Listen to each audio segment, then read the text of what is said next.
Cette maxime irait bien à Ousmane Sonko. Et pour cause, d'un homme politique qui, en temps et en tout lieu, ne se prive pas de prétendre qu'il fait la pluie et le beau temps.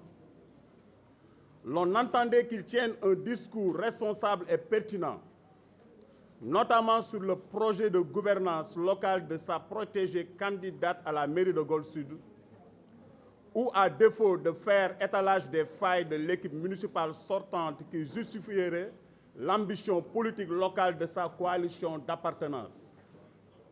Mais la question qui mérite d'être posée est de savoir si l'on peut donner ce que l'on n'a pas. La réponse révèle d'une plate évidence. En lieu et place d'un discours programmatique qui aurait redoré son blason politique et social terni par une affaire de mœurs et un discours politique nihiliste et obscurantiste, le leader de Pastef n'a trouvé rien de mieux de se prêter à son jeu favori et cynique de la calomnie et de la médisance.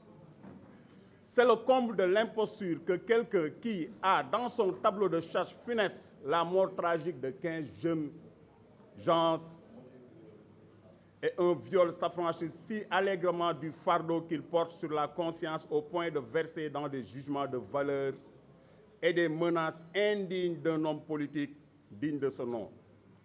Aveuglé par une haine viscérale, il oublie que 2024 est encore loin.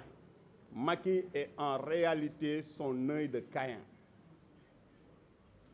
qui le pourchasse partout, qui hante ses nuits et dérègle son horloge biologique. À ce complexe presque oedipien contre lequel il se bat tous les jours, vient s'ajouter désormais l'obsédant sentiment de culpabilité d'avoir montré à la face du monde sa vulnérabilité devant la chair. C'est à se demander si Ousmane Sonko n'a pas un problème avec lui-même. Son retour sur la terre ferme l'a enfermé dans un réduit de haine et de remords pour l'ensemble de son œuvre. Le fait de se pavaner comme en tournée présidentielle, d'entretenir cette logarée infâme cache un mal-être dont la profondeur n'a d'égal que son souci lancinant de paraître fort.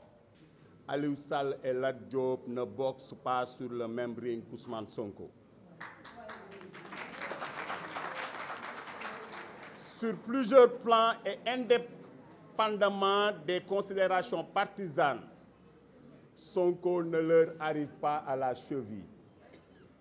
Ils sont dans le temps de la noblesse, par la mise en œuvre d'actions salutaires envers les populations de Guédiawaye, tandis que leur pourfendeur est dans ses bassesses infâmes. L'une des causes pour lesquelles il n'a pas le temps d'avancer des arguments de bonne foi face à un aventurier de mauvaise foi, il préfère de loin se disputer avec intelligence que de discuter avec un imbécile. Lat Diop et Aliou Sall ont autour du cou un collier doré. Ils ne sont pas prêts de commettre la bêtise de prêter le flanc pour qu'un voleur chevronné de sexe le leur chippe. Les hommes et femmes de valeur épris et les personnes ne leur pardonneraient jamais. Jamais. Tuer une moustique ne nécessite pas un sabre. À la place de nos leaders politiques, c'est nous qui en découdrons dorénavant avec Ousmane Sonko.